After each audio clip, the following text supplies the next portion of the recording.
This is Laura Flanders and Friends with a rewind from the archives.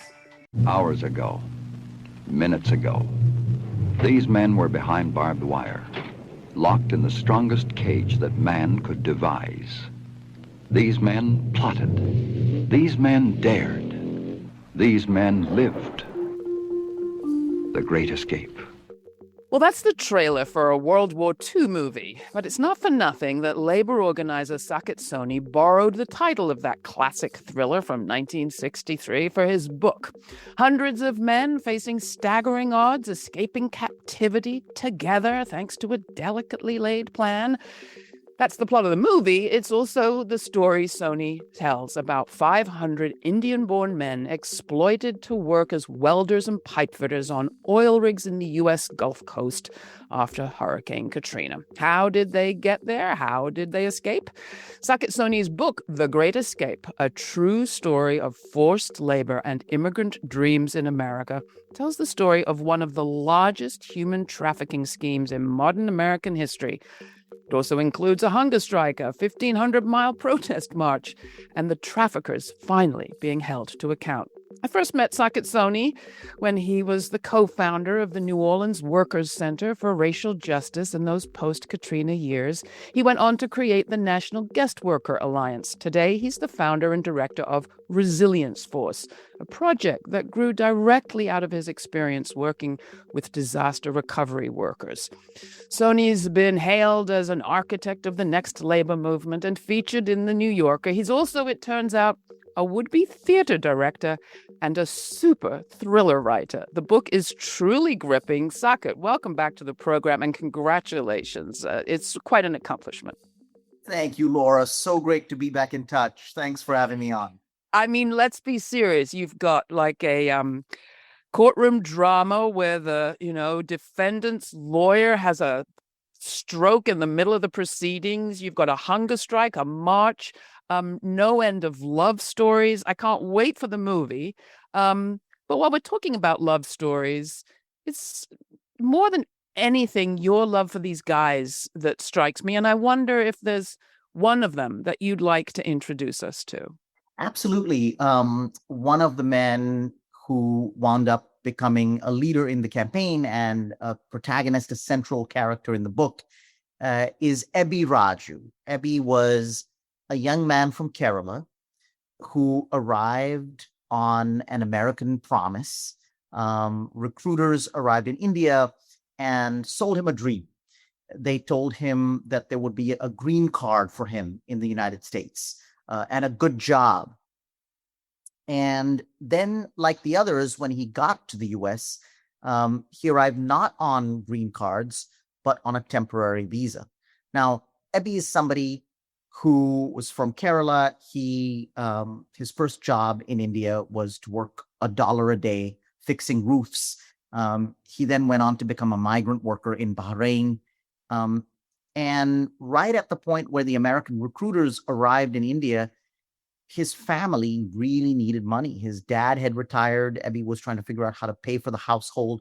So when a recruiter said that for $20,000, Ebi would come to America with a good job and stay on a green card, that sounded really good, even though $20,000 was, a generation of savings. Ebi had to convince his family to sell their ancestral home. They had to borrow money at high interest loans from loan sharks. But when Ebi arrived, he found not an American dream, but an American nightmare. He found himself, like everyone else, in atrocious conditions. The men who arrived from India lived 24 to a trailer in a facility that the company itself called a manned camp. It was a set of trailers built above a toxic dump. They were fed frozen rice and moldy bread. But Ebi's greatest indignity was one I found out about only when I got to know him a lot closer. It was the day he was 20 feet up doing dangerous welding work on an elevated platform. And he got a phone call. He picked up, and it was his wife. He'd just been married, and his wife, Binsi, was going into surgery. She was pregnant. And not only could he not be with her, but he wouldn't even get to see the son that she had that day, the son that was born to them that day in person for another 3 years. And that was the day that later on Ebi recounted, the day he broke, the day that represented the greatest offense in the labor camp, and the day that made him join the campaign. When did you first hear from these workers? I first got a mysterious midnight phone call on my birthday in 2006. I was, it was just another day at work. I was solving workers' problems. When you're a labor organizer and you're solving workers' problems, it usually you're, solving wage theft complaints or tending to somebody who fell off a roof, trying to get them a doctor. That night, I was trying to solve a pretty big problem. I was trying to help a Honduran day laborer ransom his young cousin from a coyote. We succeeded, and I went home and poured myself a celebratory glass of Bushmills whiskey, and I was about to collapse when my phone rang. It was a mysterious caller who was too scared to give me his name, but I could tell from the way he spoke, and especially from the way he said my name, that he was from India. Now, I got phone calls all the time from laborers around the Gulf Coast, but most of them were either African Americans or white workers, local workers from the Gulf Coast, or they were Latino immigrants. And I wondered to myself, what on earth was an Indian man doing in the ruins of the post-Katrina Mississippi Gulf Coast? What I discovered was that he was one of 500 Indian laborers who had been lured to the U.S. on the promises of good work and green cards. How did you work with them to get them to become the activists that they were? Or were they at a kind of latent level activists? I mean, they'd reached out to you, which was quite something, but they were in a very perilous position. Mm-hmm. Well, my first meeting with them was a disaster. During that mysterious phone call, the man who wanted help was too scared to talk to me, but he told me to meet him clandestinely at a place he called, in his particular English, the Secret Catholic Church. I went on a hunt, and it turned out to be the Sacred Heart Catholic Church in Pascagoula, Mississippi, a small shipyard town. I went in expecting 3 workers, and my Hindi was so rusty that I broke down and called my mom to have her help me construct the speech. So I rehearsed the speech. I went in to meet with these workers, opened the door expecting 3 workers, and there were 100. Yeah. And so I stood in front of them and gave this rehearsed speech, really brilliantly, as if it was, off the cuff, in Hindi. And then when it was over, it turned out nobody understood a word I said. The men were actually from South India. They spoke Tamil and Malayalam, and the speech completely fell flat. I gave it over again in English, but the men streamed out. It turned out that I couldn't solve any of the deeper problems they had that night. But there was one man who was deep in the audience who then reached out to me, a man named Rajan. And this is the one I ended up partnering with, one of these workers. Rajan was the kind of partner a labor leader dreams of. He taught me the inner workings of the camp. He taught me the pressures on these men. He also taught me, Laura, how to cook. And over the course of months and meals, we orchestrated this escape out of a heist movie. Without giving away all the details, it involved a lot of minibar bottles of wild turkey bourbon, a lot of awful flavored cigars, the kind you find at gas stations, and a fictitious Indian wedding. And that pretext was what we used to ferry the workers, 5 at a time, 500 workers, right out under the noses of the guards for the great escape. The men that you work with are the center of the story, and your relationship with them, their relationship with each other, with their families. zoom out, though, and you have this structure of interconnected bad guys, if you like. Describe, if you would, the relationship between the recruiters, the corporation, and ultimately, I hope I'm not letting too much out of the bag here, U.S. authorities. Yes, well, the workers arrived in the United States as the workers arrived in the United States to build oil rigs for a large Gulf Coast oil rig builder. This company was private equity owned, and it was, like a juggernaut. There were contracts after contracts, a long pipeline, and so this company was really receiving the most skilled workers in the world through this trafficking scheme at a fraction of the cost of U.S. workers. And we can say that we can name names. I mean, we're talking about Signal International. There was a lawsuit. People said, check the archive. That's right. Signal International, giant, sprawling and growing behemoth of an oil rig builder. But the way the workers got there is a very fascinating story. At the center of it is an immigration attorney in New Orleans named Malvern Burnett. And in the book, I say Malvern Burnett always thought of himself as the immigrant's best friend. He was the last person you'd expect to find in federal court denying his role in one of the largest human trafficking schemes in modern U.S. history. So that is the strange part of the story, the immigrant's best friend winding up at the center of a forced labor ring. How that happened is one of the stranger parts of the book. Malvern did start out as an idealist. He himself tells the story of how his family, as good Catholics, took in a pair of Cuban refugees when Malvern was a young boy. They were teenagers. He looked up to them. Literally, in fact, they were much taller and bigger than him, and he never forgot them. Yeah. But after Hurricane Katrina, Malvern found himself in a personal and financial crisis. And he entered into this scheme with a Mississippi cop-turned labor broker and a Mumbai labor broker to provide these workers to the company. They made millions in the process. So after Hurricane Katrina, Malvern Burnett found himself in a personal financial crisis. And he entered into this scheme to provide these workers to the company and made millions of dollars in the process. It was a Faustian bargain. Now, none of this would have been possible if there hadn't also been laws permitting immigrants to be brought into this country on special H-2B visas. The whole thing was propped up by that opening in the law system, in the legal system. Talk a bit about that, because I do want to emphasize that while there are individual heroes here, there's also some structural problems that, in fact, your Resilience Force project has set up to address. But let's go back to where did government come in and the legal structure and our immigration laws?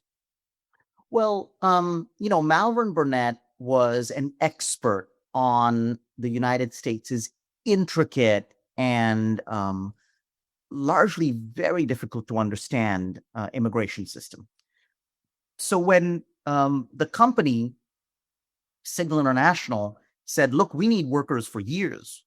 How fast can you get us a workforce that can, come from India, work for us and build oil rigs for years? Malvern knew that the fastest way to get these workers was not on green cards. That's nearly an impossibility, but on temporary short-term visas. These are visas that are meant to solve a temporary labor need. Of course, the company's labor need was not temporary, and the workers were told they were coming on green cards. But in fact, they were brought by this recruiting trio on something called an H-2B visa, a temporary short-term visa that allows workers to come in, work for some months at a time, but after the work was done, they would need to go back home to India. That's not what the workers were expecting, but that's what they were, that's what they were brought on. The other part of the other government actor here was an even stranger one, the ICE agent, and the whole system of immigration enforcement helped keep these workers in forced labor. Without giving too much away, a person right at the center of this scheme is an ICE agent, an immigration cop called Alvin Ladner. And he had his own personal motivations after the workers broke free and managed their great escape out of the labor camp and went on their freedom journey. This ICE agent had his own personal motivations for surveilling and hunting down and attempting to jail and deport the men. And he becomes a very interesting character before the end of the book. You go back to him. I keep calling it a movie because it feels so much like a movie. And I will say that I learned in this a little bit about you. You tell some of your own story that I certainly didn't know, including that you had once wanted to be a theater director. I can't help thinking that you brought some of your kind of theater skills, talents, instincts to the organizing. I'm thinking particularly of the scene where you win over the guy who is perhaps the most reluctant, who's acting sort of as a snitch, as an information gatherer for the company at one of the most important meetings that you have with the organizers. Do you want to just talk about that moment and the degree to which perhaps your theatricality comes into effect as an organizer? Absolutely, sure. My story actually starts when I come to the U.S. To study at the University of Chicago. My parents were probably the only ones in the history of India to let their son go to America for a theater degree. But that's what I was doing when I missed an immigration deadline of my own. I became undocumented, and I really thought nothing of it. I thought it was only a little more serious than an unreturned library book. But then 9/11 happened, and like many, many immigrants in the United States, I lost my foothold in America. That's what turned me from theater to community organizing. When I got the mysterious phone call in New Orleans that led me to the men, I knew that one of the hardest things that I was up against was convincing the men to trust me. And a lot of the way that happened was to share with them that I wasn't like them, but I had gone through some part of my of the same experience. I had been undocumented, I had been vulnerable, and I connected with some part of what they were going through. The scene in the book that held some of the greatest danger for the future of the campaign was the one you were talking about. At a key moment in the book, the company finds out that something's afoot, that there are activists among the workers, people who are seeking out the advice of an outside character, me, that we're holding secret meetings. And the company actually attempted to deport my leaders in the labor camp. The reason they did that was because of a few snitches they had among the workforce. And what I had to do was convince those informants, the workers who were colluding with the company, to really join me, to look at the company, understand that was all lies in the first place. There were never any green cards, and join me. And the key character that I had to convince was a young man who was also from North India, and in fact also from Delhi, from the same city as me. So when I was imagining what he looked like, I expected, some kind of bully. In fact, this was a very handsome Bollywood star-looking son of a police officer named Hemant. He was, really very striking, really charismatic, and it was easy to see why people followed him. He led a whole crew of workers in the labor camp, all from North India, and it was really important for me to bring the North Indians on board, so that everybody would join the campaign. So at a critical moment, we're having a secret meeting right before the Great Escape. Hundreds of men are there, and I'm laying out secret plans, what we were going to do in the next 24 hours, the logistics of the Great Escape, how the heist was going to happen, how the men were going to come out from under the noses of the guards, the 16 pieces, just like, in the best heist movie, the 16 things that had to happen exactly right in order for the clock to work and for the pieces to fall in place for us to be safe. And in walked this worker, Hemant, right in the middle of our meeting. And everybody froze. And I had to figure out a way for him in the course of this meeting to be convinced. I don't want to give anything away, but it worked really like the best theater scene in a political drama without my having scripted it. A mentor of mine, a really beloved African-American labor organizer who I looked up to, was giving a rousing motivational speech. And over the course of that speech, through an extraordinary kind of set of, fortunate events, this young man, Hemant, actually had a conversion experience and then convinced the other North Indians to join the campaign. And I saw his transformation right in front of my eyes, and I describe it in this pivotal scene in The Great Escape. We're talking about the book, The Great Escape, but also the story of how 500 Indian-born workers managed to break out of captivity-like conditions in working camps and man camps in Mississippi and in Texas in order to assert their rights, and ultimately did bring the traffickers to account. There was a $14 million settlement in one group of cases, $20 million in another. It's an extraordinary story. I can't help feeling it's like one of the biggest, most important labor stories most people have never heard of. Looking back on it now, Saket, I see so much here that is important. And I also wonder how much has or hasn't changed. On the one hand, the relationship between ICE, our immigration authorities, our laws, and the corporations that benefit off this kind of labor, has anything changed? Secondly, on the side of the organizers, you are bringing together civil rights organizers with activists coming from India. You're referring before the end of the book to the British imperial experience and their importation of coolies to take the place of formerly enslaved Africans after abolition. You have a very global scope, and yet we are in a country that organizes typically quite parochially, and perhaps was doing that at that time.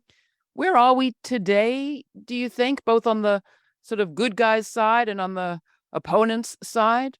Well, I'll start with what's changed for the men at the center of the book. M.B. Raju, the worker I talked about, who was on that platform 20 feet in the air when his son was born 10,000 miles away.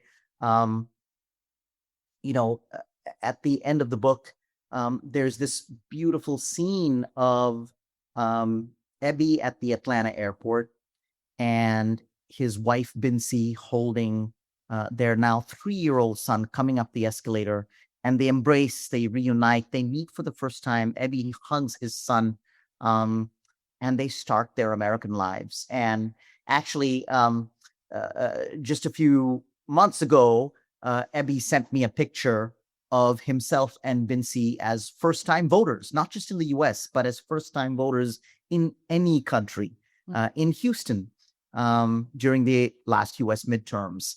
So these men are now in America. They're fully Americans. They're recognized as such. They're going to their citizenship ceremonies. They are living their American lives, and they're participating in American politics and American democracy. So that's what's changed for the men. For our country,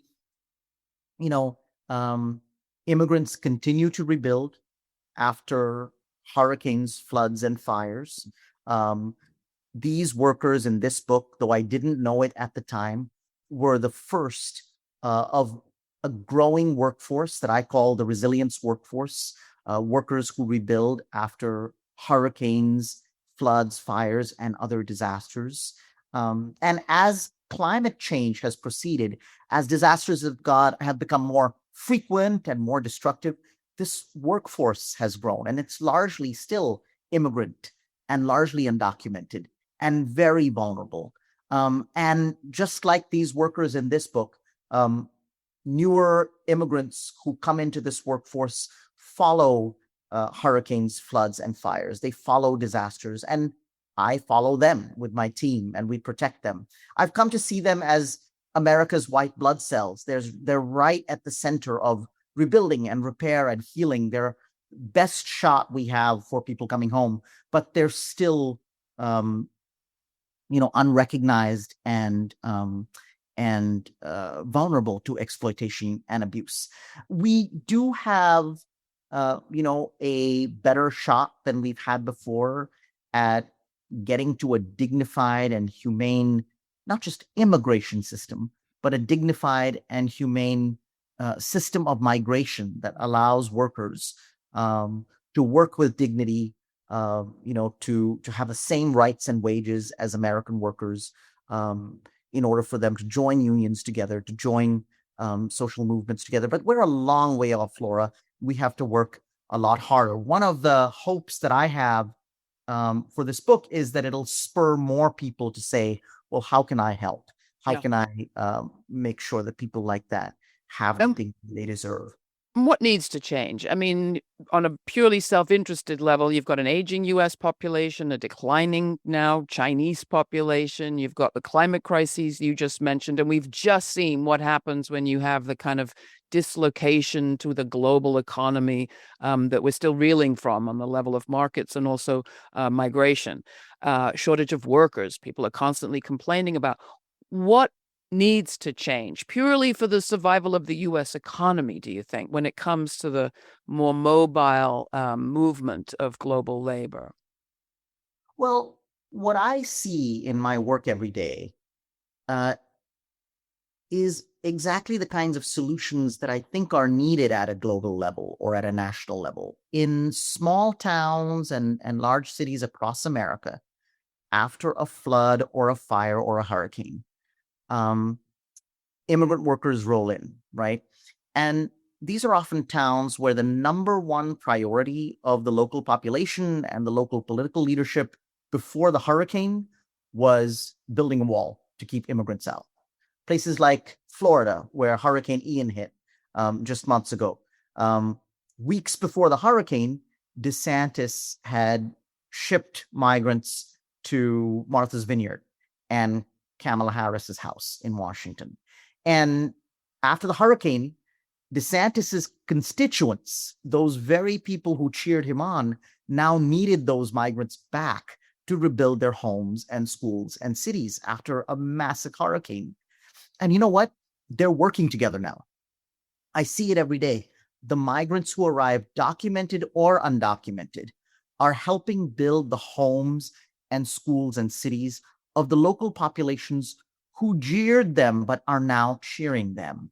And I see, Honduran workers and US-born workers fixing roofs together. They're on the same crews. They're on the same team. They're building bonds together. I see friendships form between the US-born and the immigrant workers. I see the gratitude of local mayors who are deeply conservative and cheering on deportations suddenly turn, and all they have is gratitude for the immigrant workers. I think that's what we need at a national level is systems of repair and rebuilding, not just an immigration system, but systems of repair and rebuilding this country that are focused on solving problems and that band people together to solve those problems. And out of that problem solving also comes new friendships that are bases for our new resilience, the resilience we need for the future we need to face. And the people on that resilience force, what rights do they have? What protections?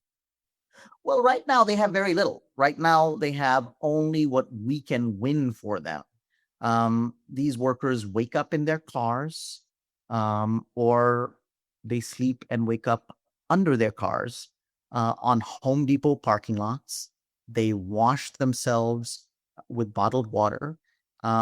And then before dawn, they get to work rebuilding homes and roofs and schools and cities. They often fall off those roofs. They return home often without pay. when they come forward and push to be paid by contractors who owe them, they have to risk punishment. Contractors often call the police or threaten to call immigration. That's the system we have now. That's the world as it is. But it's not the world that we want, and it's not the world we need to have. In reality, we need these workers. We need them to be safe and skilled and secure. We also don't have enough of them. What we're really trying to do at Resilience Force is build this million-strong, massive, skilled workforce we need to rebuild American cities, but also to build new fabric, new social fabric in America. And to bargain collectively? Absolutely. I mean, that's a big part of what's needed. You have a resilience economy, Laura. In 2005, Hurricane Katrina was supposed to have been a 100-year flood. We were told that it was a once in 100-year event. Well, since Katrina, there have been over $200 billion disasters, 200 disasters that have caused $1 billion or more to repair. We're now living in a $2 trillion economy that is just the resilience economy. All the money that goes into repairing comes from private insurance companies and the public sector. We as taxpayers pay for all these repairs. But at the bottom of these contracting chains, workers are earning $9 an hour, sometimes less. Sometimes they're not getting paid at all. So like auto workers or manufacturing workers in another era, these workers can be the spine of a new middle class. But that'll only happen if, like those workers of a previous era, they had unions, they have the ability to collectively bargain. That's part of what we're trying to build for these workers. We've talked about men, and your book is about men, although women feature largely moms, wives, fiancés, girlfriends. Is there a parallel women's story, female story? I think you mentioned somewhere your sister was working as a hotel worker in Dubai during some of this period. Well, there absolutely is. When I went home to India during the course of the book, my sister came to visit. She was a migrant worker in Dubai working at a hotel. The book is full of men that have a lineage. For a long time, lots of systems in lots of rich countries have taken the men of poor countries and put them to work, on shipyards, on sugar plantations. And so there is a particular reason why in this book, the protagonists are mainly men. This follows a long line in India of men being recruited and transported to staff industry across the world, all the way since the coolie system after the abolition of slavery. But similarly, women have been transported into care jobs, healthcare jobs, hospitality jobs. Dubai, Abu Dhabi, and the Middle East are filled with migrant women, who are taking care of kids and staffing many, many parts of the economy. That's true of the U.S. as well. And particularly, there's been so much written and so much good organizing done about the care economy. I think of the work of the National Domestic Workers Alliance that has shone a spotlight on, very similarly to how we need workers to face the climate crisis. They really told the story of how we need these workers to solve for the care crisis.